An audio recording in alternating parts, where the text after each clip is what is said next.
This episode was released during the 2023 WGA and SAG-AFTRA strikes. Without the labor of the writers and actors currently on strike, shows like The Muppet Show wouldn't exist. You can learn more at sagaftrastrike.org and wgacontract2023.org. If you'd like to support the striking workers, please go to entertainmentcommunity.org. It's Muppeturgy, and we're not clowning around about the Shields and Yarnell episode of The Muppet Show. Yay. Hey, do we have a good one for you tonight? Don't ask, of course we do. No, we do not. No, you don't. Well, we do. We will. We might. They do not. Stay tuned. Hi, everyone. Welcome back. I guess I'm glad you're here with us. If we have to do this, we all got to do this. Wow. I'm glad I'm here. Yeah. Way back in season 1, when I called the people who didn't watch the show along with us weirdos, you're the lucky ones this week, guys. Good job, weirdos. If you are joining us for the first time, I'm David Levy, and here tonight with me are Christy Bauer. Adam Grossworth. And Michal Richardson. I have the feeling that we have perhaps misunderstood the question. Here's a correction and or addition and or simply a regret. We regret not making a pun about feet in the John Denver episode of Muppeturgy when we discussed Why Can't We Be Friends. We mentioned that the Muppets created the illusion of a kick line, even though they had no feet, were not using their legs to kick. And we mentioned what a feat it was, and we should have gotten more kicks out of that, but we're not going to be arch about it. But yeah, here we are to atone. There you go. That was our sole correction. Moving right along. Here is a Muppet News Flash. We are here this week to talk about season 4, episode 3 of The Muppet Show. It was produced the week of May 8th, 1979, and it aired in New York on October 1st, 1979. Happy Yom Kippur. You don't really In say the Happy spirit Yom of Kippur. atonement. Yeah, Here we go. seriously. There's a lot to answer for this week. This was both the third episode produced and the third episode to air in New York City after Linda Lavin, which was made a little bit later. So we have not discussed it yet, and I wish we were. In the news, I don't want to say it's a slow news week. It was just a news week that didn't super interest me, and I talked a lot last episode. So the big news is that at midnight tonight, Panama will take over jurisdiction of the Panama Canal from the United States. That is actually kind of a huge story. The Pope is about to come to the U.S. for a short tour and visit Boston and New York, and some people are really excited about it. Coca-Cola has robots, you guys.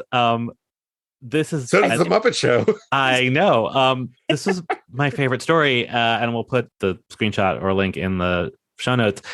But they had these like R2-D2 ripoff robots with like a sort of a Coke dispenser body that would like roam supermarkets. And I think they had a human operator who could sort of talk through a speaker or like trigger sound cues. It's not entirely clear, but they would walk out to people and be like, don't you want to buy some Coke? It's amazing. I tried to find more information. All I could find was a bunch of people selling the toy version, like on eBay. I couldn't really find more details, but they're fantastic. Do I not have a Diet Coke dispensing robot in my apartment right now? I don't know, but you mean a Diet Cobot.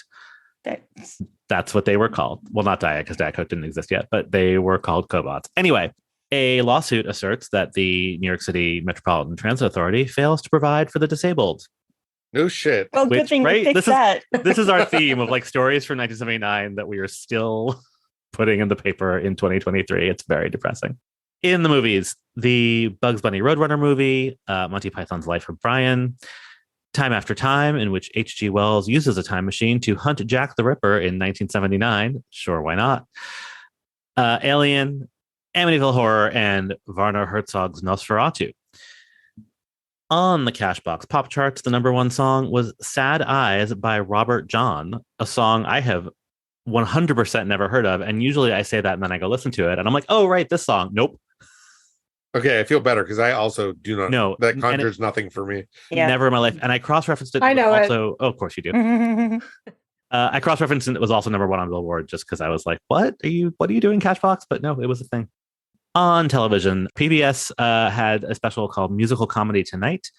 Sylvia Fine Kay, wife of Danny Kaye, executive producer, takes you on a Broadway show tour through 50 years of musical comedy hits, starting tonight with Good News, Anything Goes, Oklahoma, and Company. This is delightful, by the way. If you've never seen it, there's at least extensive clips on YouTube, and everyone who likes The Muppet Show should check it out. Yes, agreed. The cast included, among others, but relevant to our interests, Carol Burnett, Sandy Duncan, Ethel Merman, and Bernadette Peters. And it's like they do full scenes and songs, and so it's like, did you ever want to see Bernadette Peters play April in Company? Of course you did. Well, now you can. It's great, or the parts of it I watched are great. The entire thing is on YouTube. We will put it in the show notes. At 9:00, President Carter addresses the nation. Unclear on what, maybe the Panama Canal, I don't know. And regular programming will resume following the speech. So for the youngins in the audience, that was a thing. Like, you just missed the beginning of a show. The president stopped and the show picked up wherever it was, and you never got to watch the beginning again. It still happens, but mostly to boomers. Because my mom was recently complaining that her soap operas lately have been interrupted by Trump indictment situation news. The Tony Awards were interrupted for people in the Midwest because of some weather event, and they were pissed off on social media. Oh, wow. They didn't just do a crawl?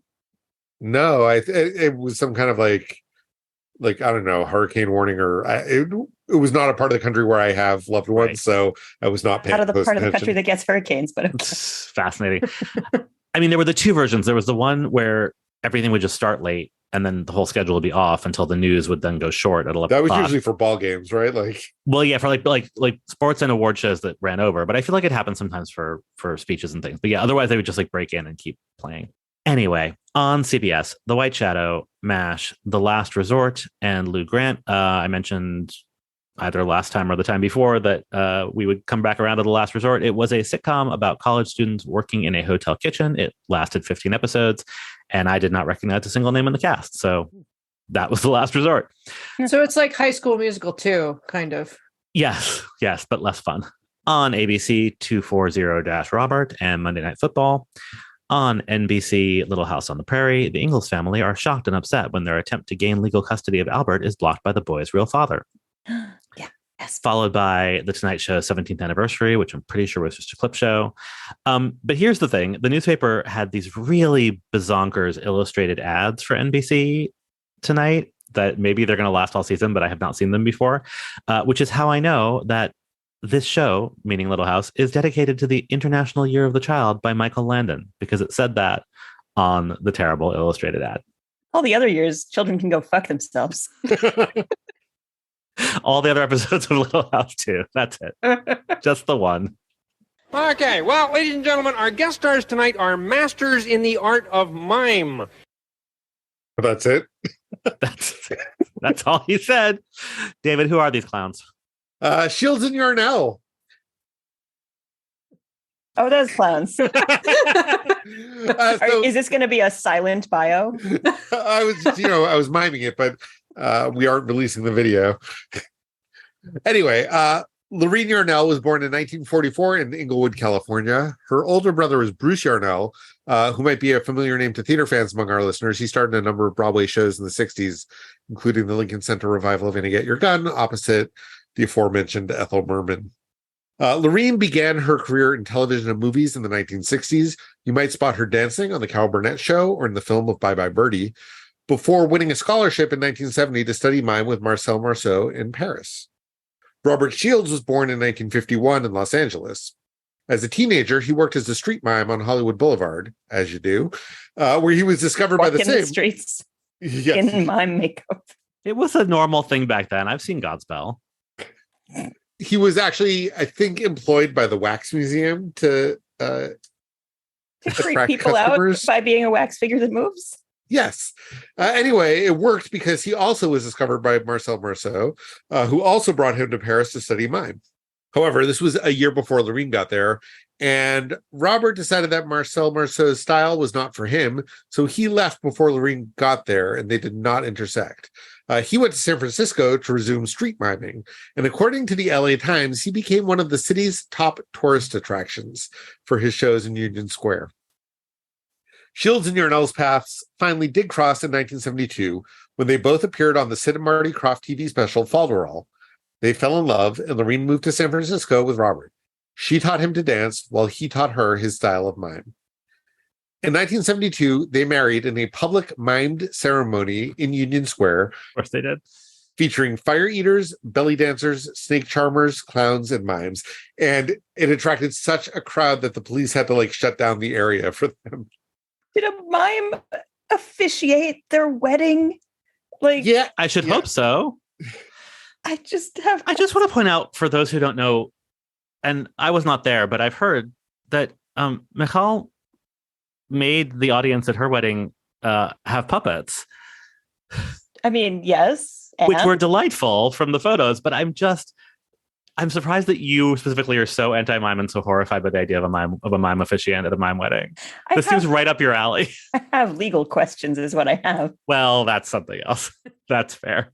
I mean, listen, between the two of them, I think they were married 7 times. So at some point they knew what they were doing. They had the hang of it by then. Yeah. I think this was a first marriage for one of them and a second marriage for the other. I did not get all the personal details for the two of them as I tend to do for other guest stars because I don't think any of our listeners care. Anyway, in 1975... It's fine. The officiant was ordained by the Universal Mime Church. In 1975, they moved to LA to become regulars on the Mac Davis Show. Sorry, they were Scientologists. Did they invite anybody to speak now or forever hold their peace? And did anybody object? That would have been amazing. How would you know? No, if somebody actually spoke, and that would have been so good. The rest of the ceremony was so many comic possibilities, none of which were put to good use on the Muppet Show, but here we are. Sorry, David, please continue. We're going to get through this. We might not. In 1975, they moved to LA to become regulars on the Mac Davis Show, a variety show that also featured future Muppet Show guest star Loretta Swit. They eventually moved on to the Sonny and Cher Comedy Hour before graduating to their own variety show on CBS in 1977. Their show originated as a summer replacement series, but it did get picked up as a mid-season replacement in 1978. However, it was programmed opposite Laverne and Shirley and did not last very long. Shields and Yarnell divorced in 1986, but they continued to work together off and on until 2009. Among their notable separate credits, Lorene performed the body of Dot Matrix in Spaceballs, and Robert went on to become a painter, sculptor, and jewelry designer. Lorene died of a brain aneurysm in 2010 at the age of 66. Robert's still around, still painting, sculpting, designing jewelry. You can see his work at robertshields.com. I'm going to go out on a limb here and guess that none of us have Shields and or Yarnell memories, but speak now or forever hold your peace. I have very vivid and traumatic memories of this episode specifically, which is why I was dreading watching this. And here we are. I don't think I'd ever seen it before. I mean, maybe as a little kid, but certainly not as an adult. And I was actually a little sad that I looked up Shields and Yarnell before watching because I thought that it was like a Captain and Tennille situation, and I was like, wait, they're mimes, and I was like, I wish letdown. But I also would have loved to have been surprised by the intro of the episode, and I would have had the same reaction. But still, I don't know. See, and I was expecting a couple of old British men, like Morecambe and Wise, like a comedy duo. I mean, ostensibly they're a comedy duo, but their definition of comedy is unusual, to say the least. They're not a Fry and Laurie. They're a Shields and Yarnell. Yeah, well, I mean, they're a Seymour and Pepe. Two of a kind. But just what a time that there are multiple famous mimes. We have multiple famous makeup putter honors, so let's not throw some stones. I'm not. It's interesting, and I remember the Big Apple Circus was sort of, I think, just getting started around this time too, and a couple of those clowns were real famous too, including one who was on Sesame Street all the time. So it's just it was a thing. One of Robert's later careers was training clowns for, I forget if it was for Big Apple or for Ringling Brothers, but for one of the bigger, flashier circuses. Yeah, I mean, he was very talented.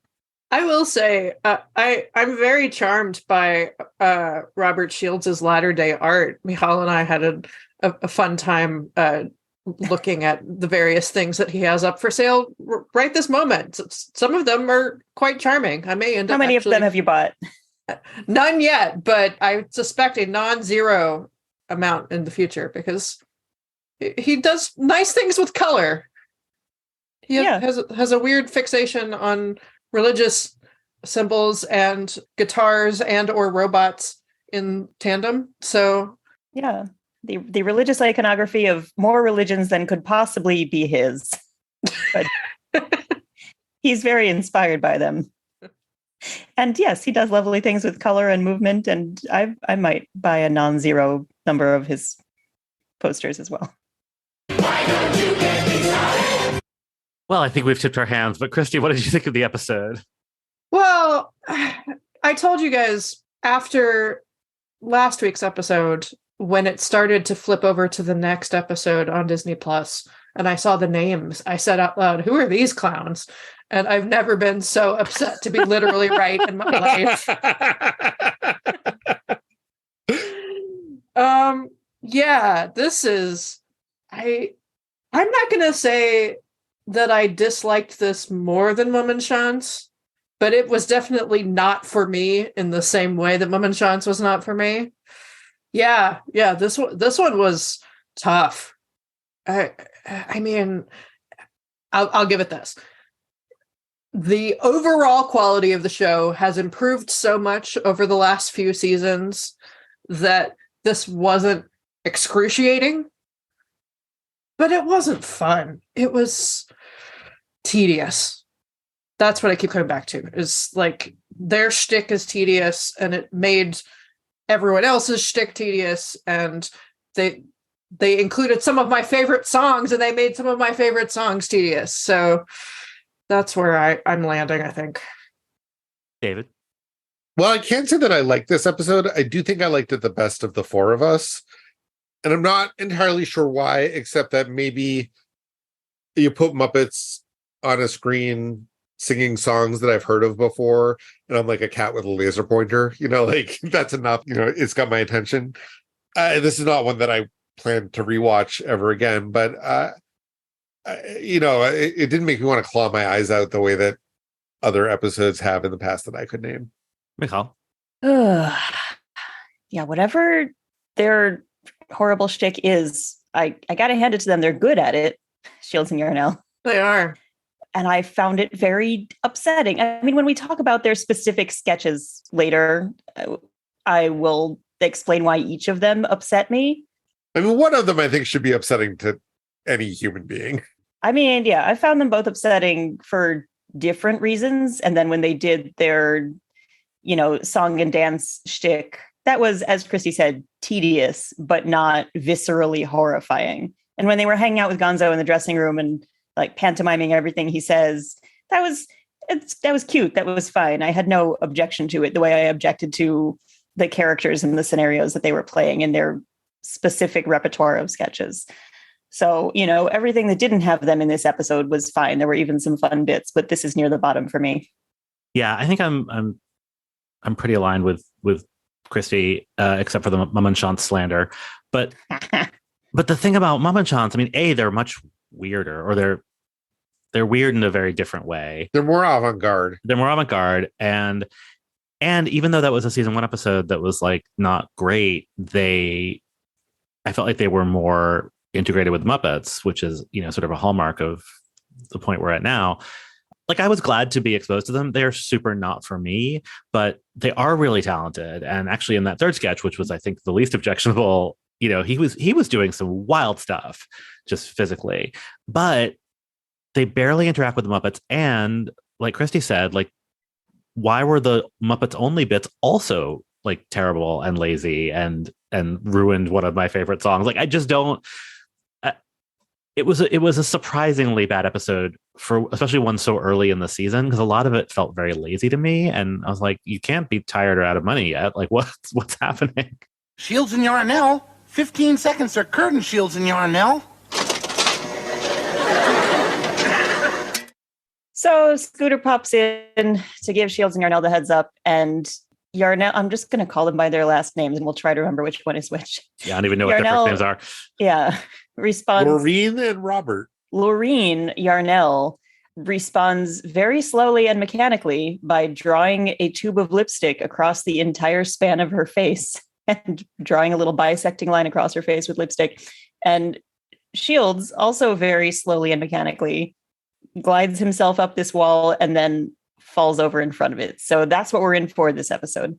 I mean, we should say that they are acting like robots. Like, yeah. They're doing a robot act. They're making robot sounds. Which is the thing they are famous for. And again, they do it well. We're famous for. Right. Yeah, it's very good, but that doesn't make it entertaining. It's just terrifying. Yeah. I think the thing to remember is that no one else did this before them. Like the whole person moves like a robot shtick, which is so cliche now. Like, as far as I can tell, Robert Shields invented that. So like there was some novelty there that has definitely worn off in the ensuing 40 years. This does feel like Black people stealing or white people stealing something from hip hop culture. I'm just going to say that. Like no one had done the robot before. This is in 1979. Yeah, there was this is 1979. And this is shtick from 1972, right? Like this is, he got his start doing his robot shtick in the window of a department store in San Francisco, where he had even like a power cord like running down his leg and into the wall. Oh, wow. And people would come and stand on the street and watch for like long periods of time trying to figure out if he was a person or a robot. Yeah, like it would make more sense if you saw this on the sidewalk or in the subway under Times Square, where we have seen stuff like this, where crowds will gather and put money into a hat or a bag and wonder whether this person is real.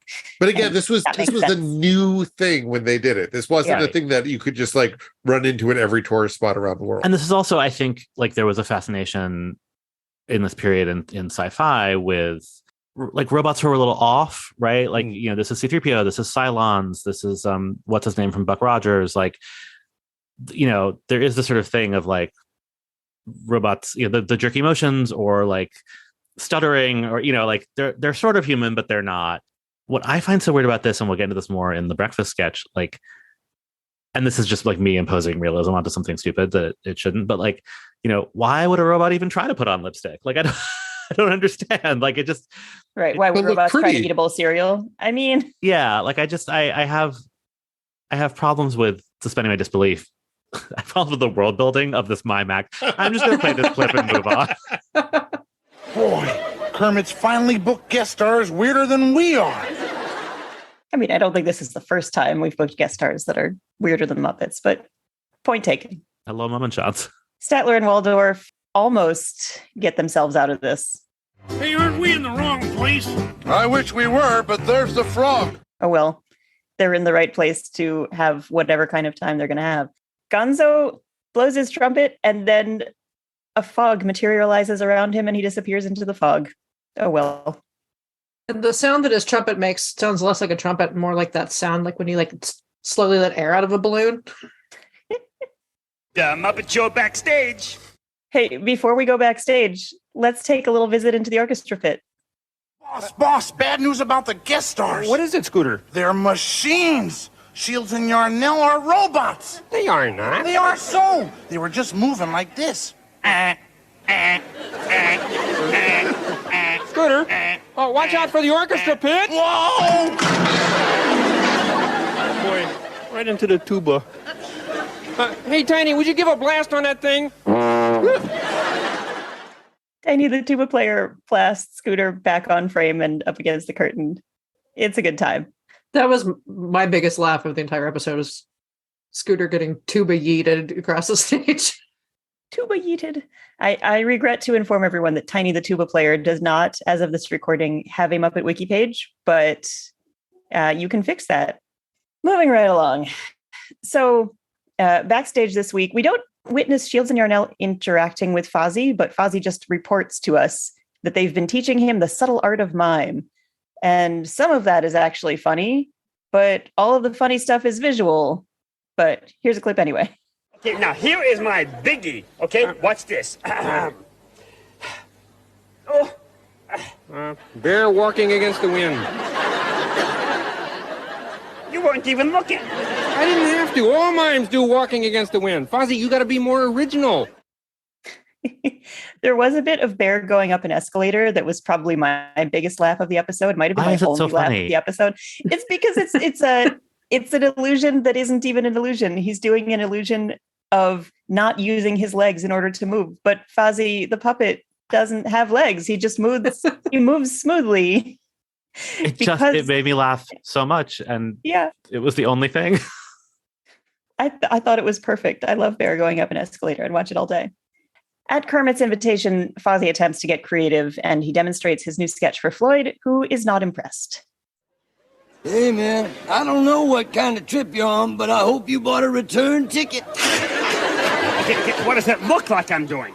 Well, it looks like you're feeding spaghetti to an elephant. Yeah, but... right. That's exactly right. How many mimes have you seen doing that, huh? Only one. He got killed doing it. Killed? Well, come to think of it, he wasn't a mime. He was just some guy who tried to feed an elephant spaghetti. They hate Italian food. Yep, and that's that. Well, and Fozzie tries to mime being mauled by an elephant, which is actually distressing to watch for me. During this whole time, Gonzo is watching them from the balcony and just like totally unbothered by this. Like, he's considering it. He's not ignoring it, but he's just sort of like Fozzie being Fozzie. He's just reacting. It's cute. Yeah.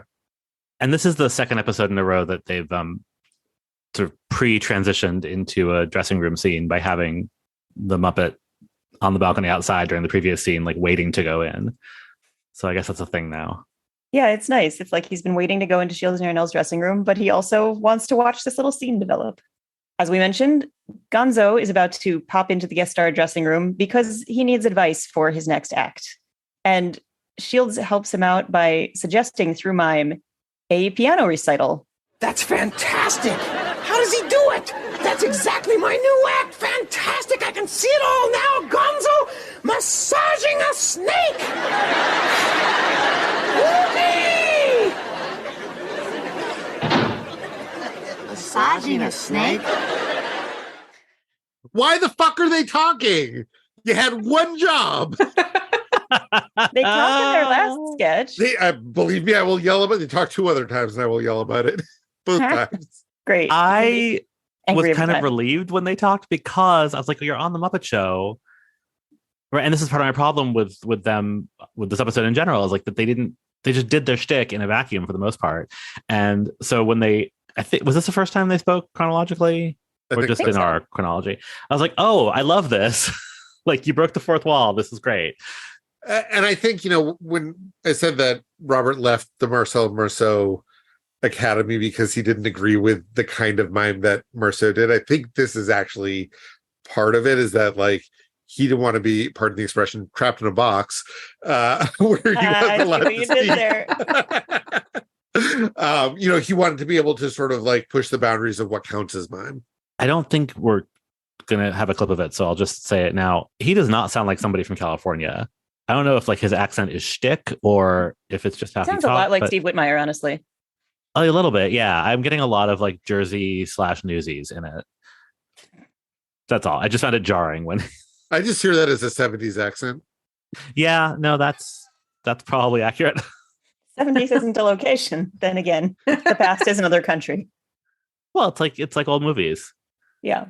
Meanwhile, Fozzie is preparing for his miming debut. Fozzie. Yes. You see, Shields and Yarnell have made a career out of mime. Yeah? They've worked very hard to perfect it, and if you go out there... Oh, yeah, right. They'll suffer by comparison. I understand. You do not want me to show up your guests. Tell you what. I'll lay back a little. No. Don't do that. You're right. I'll give it my best shot. Kermit, it's a cruel business. It certainly is. I'll go introduce you. Okay. So Fozzie's attempt to debut his miming act goes south immediately. Picture, if you will, a bear at a drive-in movie with a porcupine. Hey, what's the name of the movie playing at the drive-in? I don't know. What's the point? You'll find out if you're there with a porcupine. All right, moving right along. As you all know, elephants hate spaghetti. So with that in mind, picture, if you will. Wait a minute. Italian elephants don't hate spaghetti. They love it. We're learning a lot about elephants today. As excruciating as I found this whole thing, it was nice to have Fozzie back on stage with his little park background with Statler and Waldorf interacting with him. Like, I've missed that. Yeah.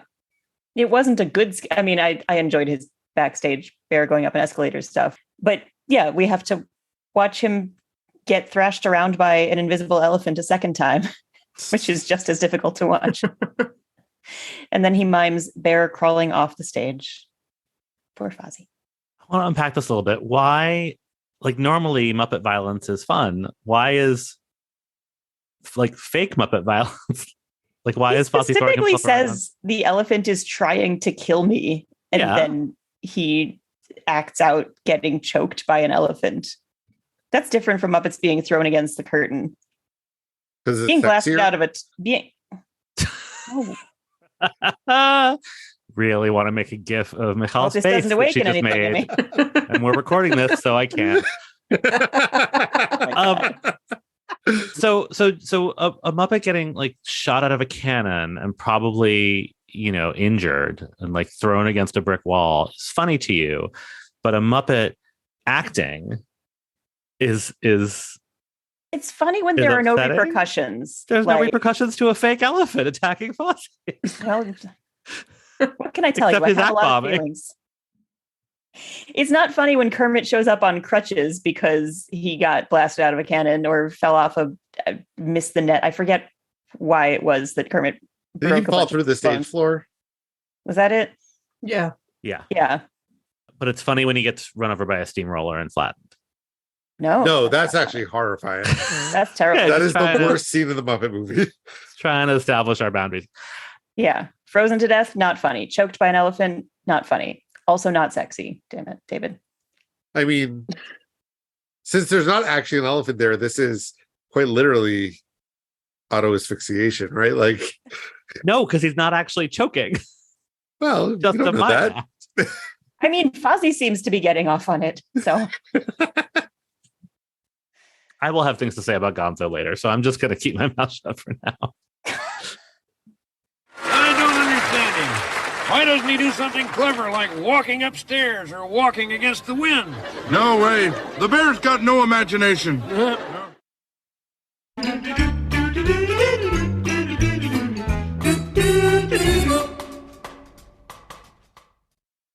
There's something about the name Lorraine Yarnell that sounds like a vocal warm-up. Mm-hmm. You know, like Lorraine Yarnell. You know you need Lorraine Yarnell. It's shocking that she is not a country singer. Yeah. Right. Anyway, so in spite of this being a mime-forward episode, we do have a few pieces of music to talk about. And in fact, the first one, I had a joke and I lost it. First one takes some chances.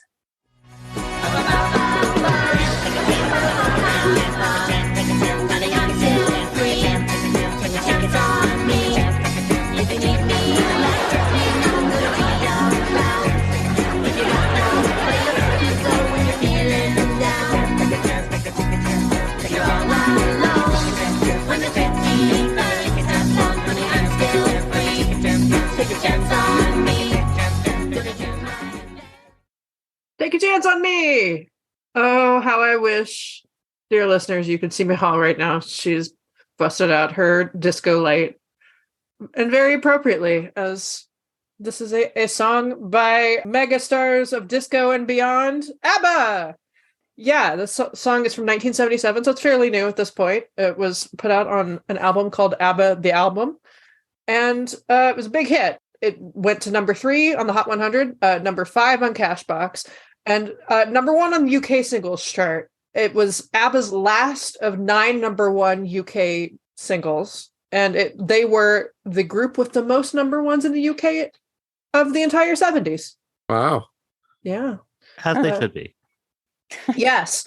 And the song was written by the Bees of ABBA, Benny Andersson and Bjorn Ulvaeus, and it's a great song. I love it. It was covered by Erasure, notably in 1992. Their cover is a good time, and it's also one of the songs in Mamma Mia. And in the movie, it's Julie Walters singing it at Stellan Skarsgård, and it's delightful. If you haven't seen the Mamma Mia movie or Mamma Mia on stage, but I prefer the movie, which is controversial.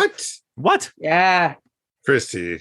I loved that movie. I mean, I do too, but still. It was better on stage with people who could actually sing it. Anyway, I too love this song. I actually knew the Erasure version before I knew the ABBA version. So I'm not like precious about a particular arrangement, but this arrangement is garbage. And sorry, Christy, you have something to say about the arrangement?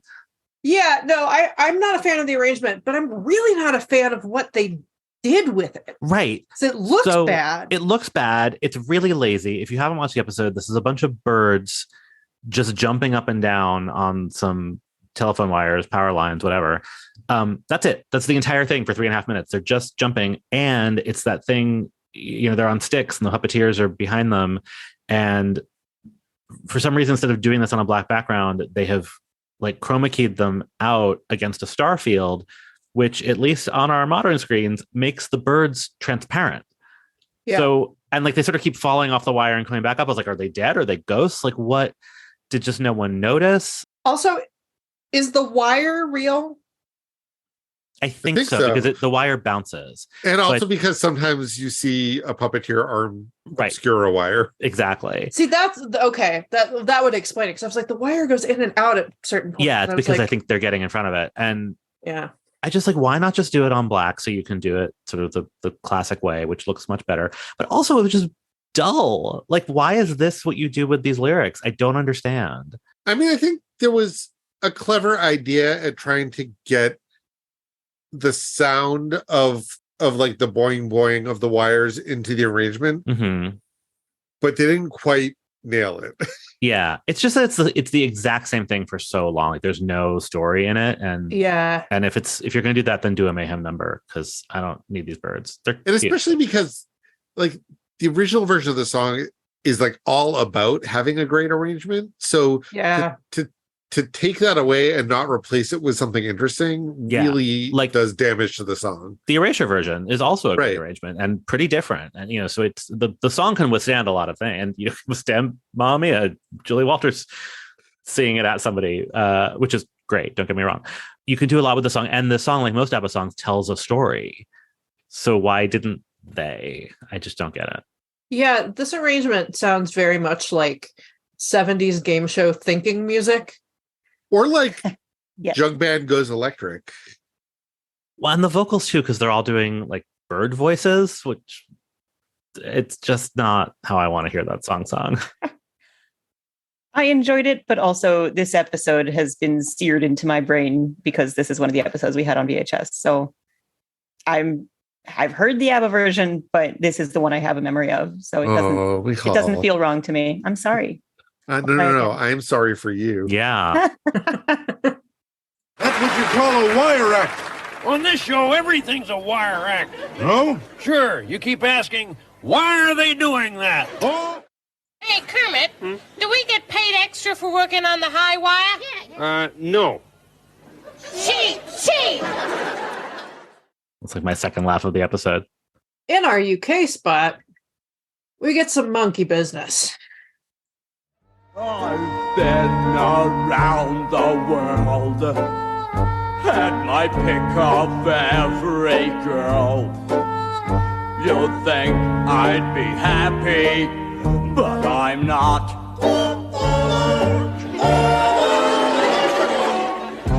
Everybody knows my name, but it's just a crazy game. Oh, it's lonely at the top. It's lonely at the top, especially if you're King Kong or a King Kong adjacent. Pongo.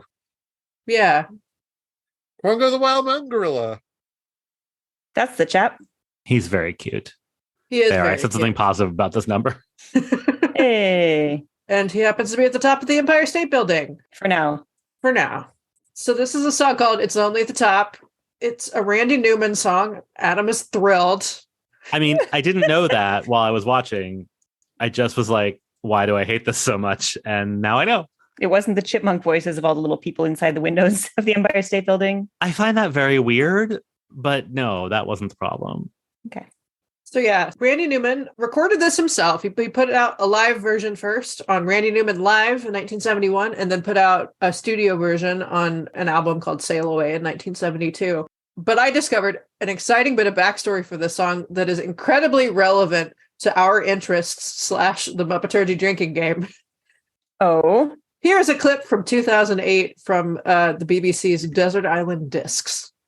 Did you take one of your songs to Frank Sinatra? It's Lonely at the Top. We did. Me and Lenny went to see him. I wrote it for him. I thought it'd be funny if he did a song like Lonely at the Top, which is someone whining about, oh, even though I'm famous and I have everything, it's lonely. And I thought it'd be kind of hip if he did something like that. But he didn't. But he did you meet face to face? He was like pretending to read music, and he was playing I Think It's Gonna Rain and talking about minor key and things like that. It was funny to see that kind of insecurity.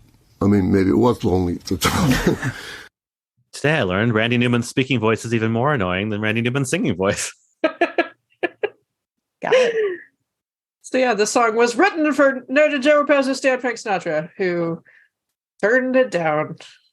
Well, somebody just got bingo, I'm sure. It's funny. I know this song from You've Got Mail. There's a sequence in You've Got Mail set to the studio version of it. Also, the sketch reminded me. So I used to work in a skyscraper on the 36th floor on 42nd Street in Manhattan that had a clear view of the Empire State Building. And frequently on my breaks, I'd be looking out the window and I would think, if King Kong were happening right now, I'd see it. You'd be the first to know. Yeah. Do any of you remember that I just thought of this? The inflatable King Kong? No. That maybe it was to promote the remake, but I feel like it was later than that. So I don't know what it was promoting. Did you dream I mean, there's a remake every 20 minutes, so it could. Sure, no, but this would have been like before the what's his name Hobbit guy remake, and Peter Jackson. Thank you. And after the Twin Towers late 70s one.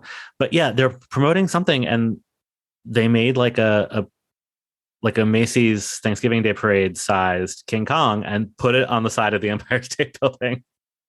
I do not remember that. I will look for this for the show notes, or we can cut it if it turns out I am a lunatic. But however, for one summer, I worked at Universal Studios California underneath the King Kong on City Walk, so I do feel a little kinship to him. Little King Kong ship. This is not my favorite Randy Newman song, and I don't think this performance does it any favors. But I liked that all the little people inside the building were like our old friends from Muppet Shows past. So like there's like a tiny little Mildred and a tiny little Zelda and some folks from the orchestra, and like that tickled me. And the chipmunk voices? Well, because of a scale. I just understand why. Sure, I guess. Because you're hearing it as Quango would hear them. Sure. Right. I understand the motivation to do it, and I'm not opposed to it. It was just a little jarring. The Inflatable King Kong was in 1983 for the 50th anniversary of the original film. Right. Okay, well, that's why we don't remember it. You're only a couple years younger than me, David. So. Yeah, but I wasn't coming to New York in 1983. And I was born in 83, but I don't know if I would have been aware of this stunt event happening in the year of my birth. We are all aware of things that happened before we were born. We are currently recording a Muppet Show podcast. So. Well, I'm sure you will include some nice pictures of this in the show notes. Yes, I found a good article. So, and for if there are listeners who are like, they're talking about Randy Newman, like he's someone we should know, and I have no idea who that is. You can go back and listen to our James Kogo episode because we talked about him for the song Short People, which is also a Randy Newman song. True. He also wrote the songs for the Toy Story movies.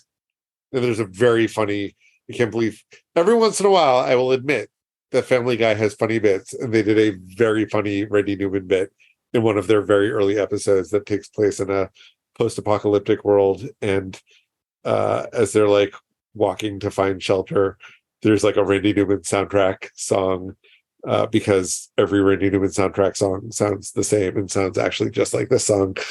And then they like encounter him like sitting on a porch with an upright piano playing it. I will find a clip. I will put that in the show notes. Yeah, Randy Newman, of course, also one of the main songwriters on Cop Rock. Very important. Thank you, Adam.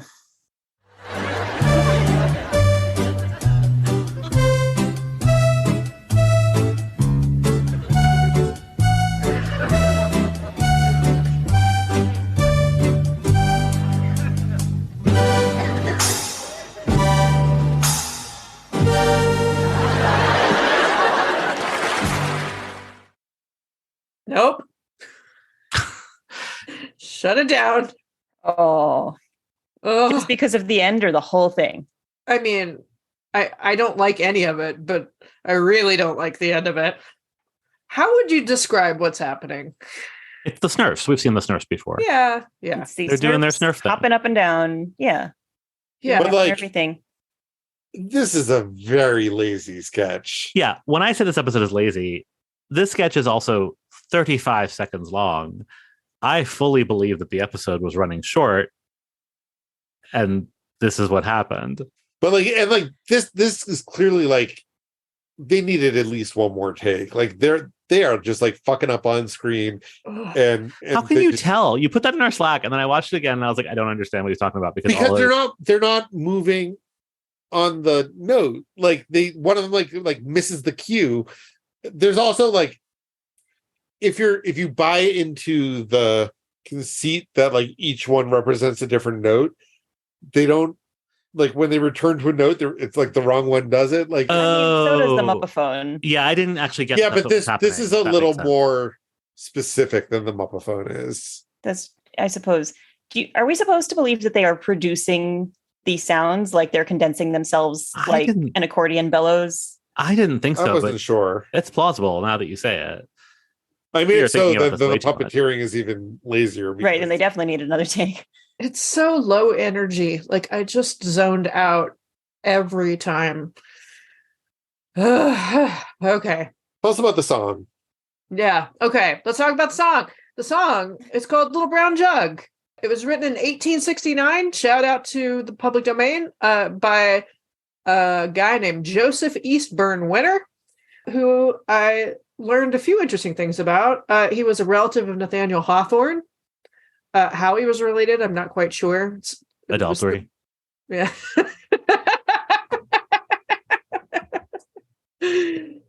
And he had a brother named Septimus Winter. Love a Septimus. Love a Septimus. Love a Septimus Winter.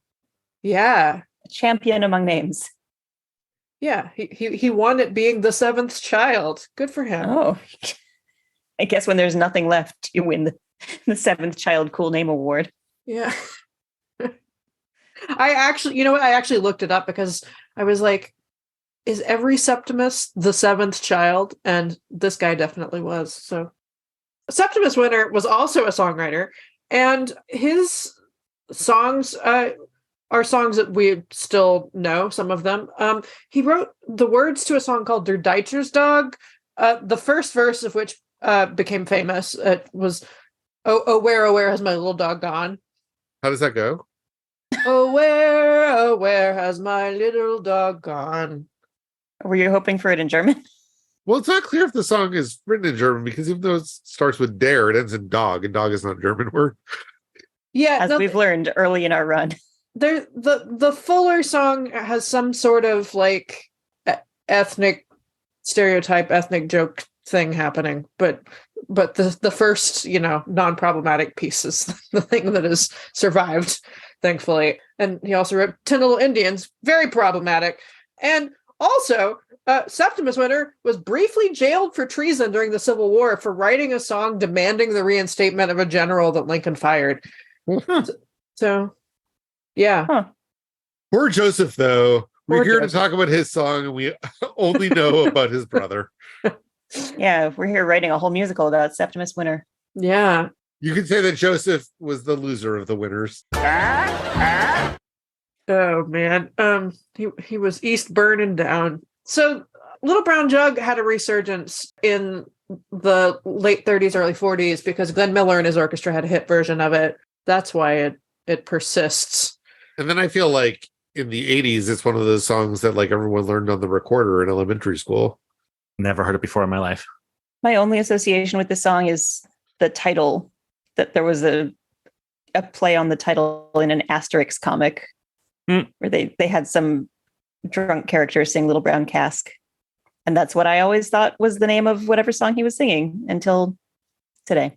So the reason that I hate this so much is that it ends on the opposite of a Picardy third. And I asked all of my friends with composition backgrounds. I asked not all of them. Well. I have a lot of them, but I asked a handful of friends with composition backgrounds if there was a name for the opposite of a Picardy third. A Picardy third, I should say, is when a minor song ends unexpectedly on a major chord.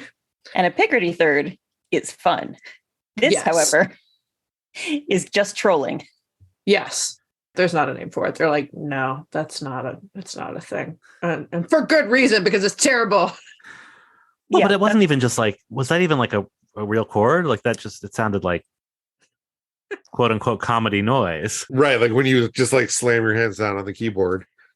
Which happened to be in a minor key, but like, it wasn't like there are minor chords that sound lovely. And then they do resolve it with other chords. Like, No, this isn't slander of no, I mean minor chords. It's just no, I know. I just like and if this had been a sketch, like that could have been a musical punchline, but nothing happened and it was 30 seconds long. I don't get it. Let's clear out the nonsense with some great comedy shtick. And I'm putting great in heavy air quotes. And also comedy in air quotes, but shtick can remain. Make 'em laugh. Don't you know everyone wants to laugh? My dad said, be unhappy, my son. But be a comical one. Make 'em laugh. Hey. Oh, this was so disappointing. Oh, there were so many things they could have done with this song that was not this. Ugh. It's worth noting while Christy recovers that this is a showcase for Schultz and Yarnell, who are lip syncing these vocals, but I am 100% positive never went anywhere near a microphone to actually sing them. These are all Muppet voices. That's not what they're here to do. I know, but they do fake it, and I was like, you're not in this mix at all. And like she at least can sing. Like she had a whole musical theater career. I did enjoy her dance break in this number. I did too. I mean, this is my favorite of the Schultz and Yarnell bits, which is a low bar. But Christy, why don't you tell us about the song before we get off track again? Sure. So Make 'Em Laugh is a song from the perfect piece of cinema called Singing in the Rain. It was written by Arthur Freed, who wrote the lyrics, and the music was by Nacio Herb Brown. Arthur Freed, we've talked about before, he was a real creep. I'm not going to go into any detail. He just was a real creep, and I just take every opportunity I can to say that.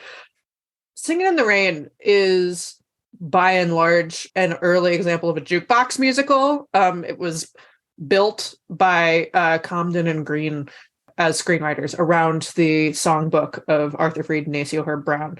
But they called upon Arthur Freed and Nacio Herb Brown to add some material once they got started.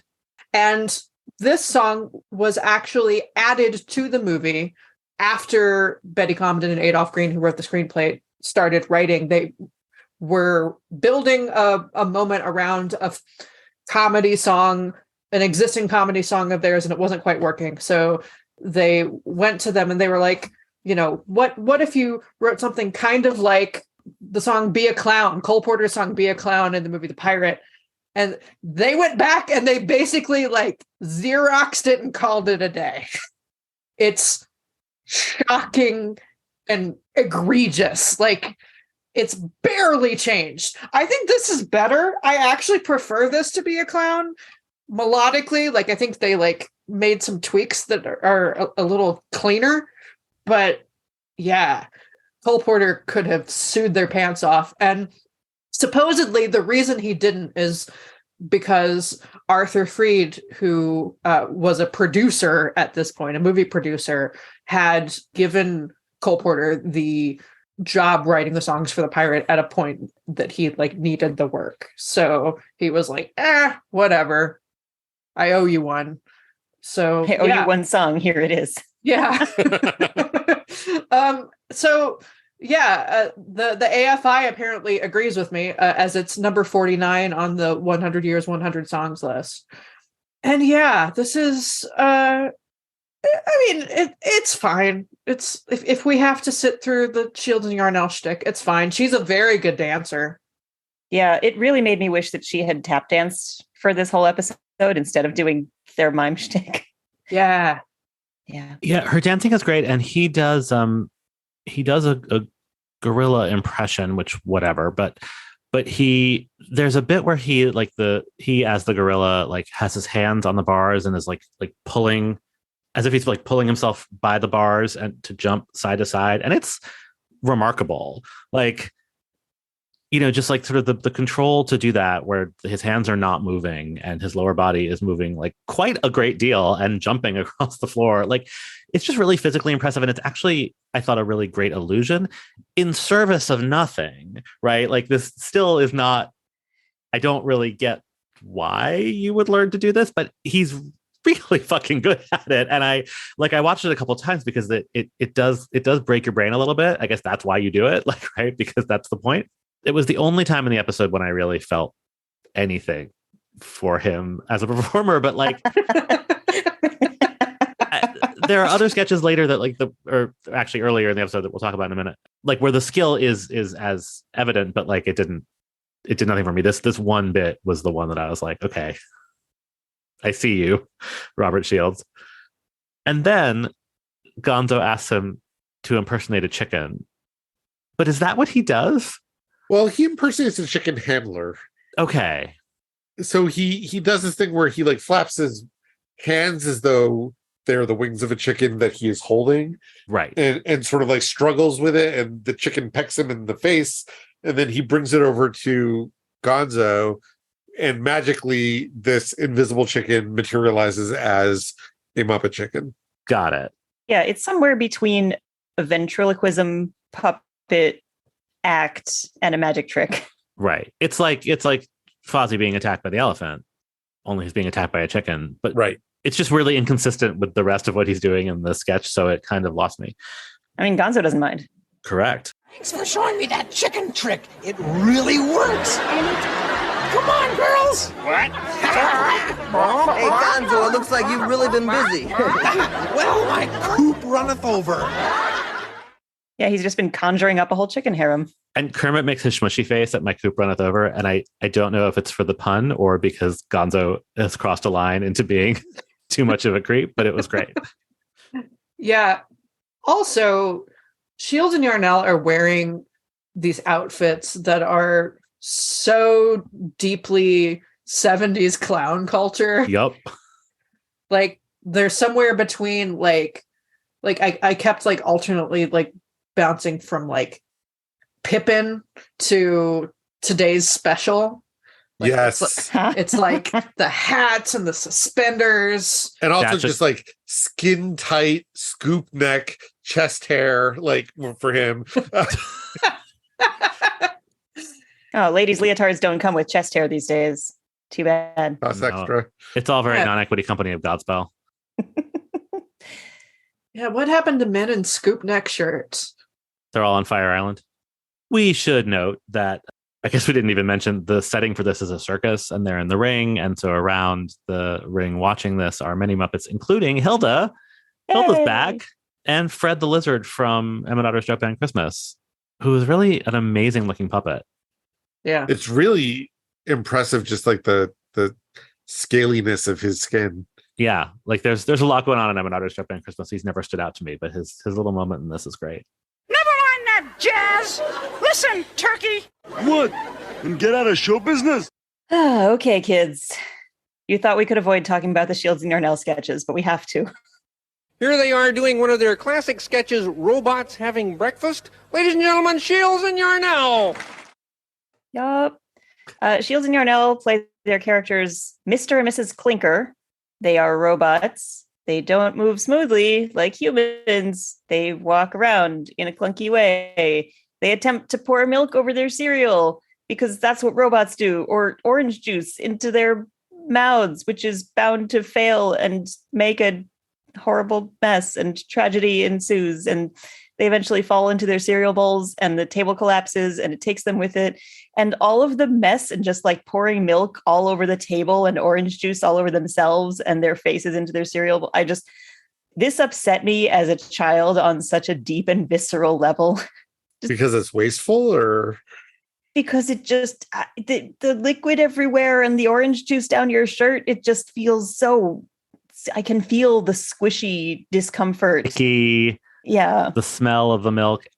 Also, someone has to clean that up. Like, I know that Blue Man Group does this 8 times a week, but it's just okay, gross. Stage manager. It pushes the same buttons for me as the scene in the movie version of Tommy when Anne Margaret is rolling around in the baked beans. Like, is that what you said about Mississippi Mud when we? Yes, probably. Yeah, it's all of a piece, and that piece did is none of you terrible. watch Double Dare? Like, it's different though. That's different because like that was always like. I did not enjoy watching cleaner being slimed either. Substances. Double Dare was all food.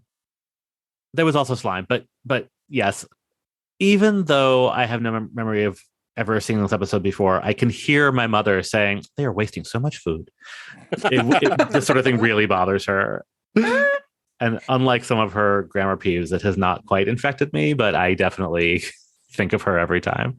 Yeah, no, I don't like the idea of wasting food, but just in a sensory way. The aiming for your face and pouring orange juice down your shirt and milk all over the table. And just like, why do these robots live together in a suburban home without any humans? They're married. Why are they trying to eat breakfast? Because that's how you start a balanced day. It's a balanced start to your day. I mean, are they robot invaders who have infiltrated their little suburb and are trying to look human? That's the only reason I can think of. God, it felt like, I don't know, like Eugene Ionesco's Carousel of Progress. Like, I did love the very, very spot on 70s-ness of the kitchen. Like it is not the same wallpaper that we have. I grew up in a house that was built in 1969, and nice. It was not the same wallpaper, but it was the same colors and the same feelings of my kitchen, and like not just the wallpaper, but also all of their like their pots and pans and teapot all had this like orange and brown and avocado sort of color scheme to it. It was just so exactly that moment. I was too horrified to notice the set, so thank you. I do have one more question before we move on. What is up with his makeup / skin tone? He is a what we call a white man. Yes, but in this sketch, he appears to be in some sort of blackface. I did not. You mean in like Gomez Adams style? I mean, maybe it's like a color correction thing on the show, but it's only in this sketch. He really seems to have something on that darkens his skin. I did not notice that. Just like too much foundation. I don't think that he's trying to not look like I can't imagine that he is, but I just found it so strange because she is not. Like she is the same skin color throughout the entire episode. I mean, he's very heavily made up, and they drew a mustache on top of that, and they gave him a pipe and slicked his hair back. Like they're going for a look, and I'm not sure what. I mean, I think there is some kind of foundation that's supposed to make him look more plastic. I think that's what it is, but she doesn't really have that. So, right. So it's more prominent that he has. Yeah. That he has that. She has like eyeliner, but it's not the same. Don't know what to tell you. Is that their act? Yep. Well, how come they don't talk? Because it's mime. I thought you said it was theirs. Anyway, in this next sketch, they do talk. Shields and Yarnell play cowboy characters who play imaginary cards and shoot imaginary guns, and that doesn't stop them from both somehow killing each other by the end of the sketch. She shoots herself in the face. This was upsetting to me. Yeah, that was... it was shocking to me that moment alone did not get some kind of a trigger warning here. Sorry. Unintentional. But really, like, it's an accident in the context of the sketch. And obviously, as we discussed earlier, it is mime and they are fine. But it's such a violent image. Yeah. With an actual gun or a fake gun, a finger gun. You know what I mean? Like, as opposed to like it's an actual make-believe invisible finger gun. But like the Fozzie elephant thing is so ridiculous. Yeah, Bo believes it. Versus this, which is like just someone shooting herself in the face. And I found it very upsetting. It is upsetting. It's upsetting that she shoots him and manages to actually, by all appearances, kill him and then herself. And then there are 2 cadavers on the set at the end of the sketch. But you know what's more upsetting? They fucking talk in this sketch. Throughout the whole thing. I had a much bigger problem with the sound effects, but let's play the clip and then we can talk about that. Okay.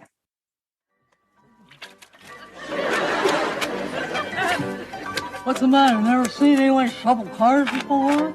Before, yes. Now, no. So you're supposed to believe that they're dealing cards and shuffling cards. And I think this kind of sound design makes sense for whatever kind of over-the-top shtick they're doing. If they were mimes and they were being silent, it would make sense that there would be no sound effects. But I think this is helpful for whatever they're trying to do. Adam disagrees. I think it's cheating. David, do you know from your research if that this is a thing that they did all the time? Like, did they normally have, I guess, Foley work?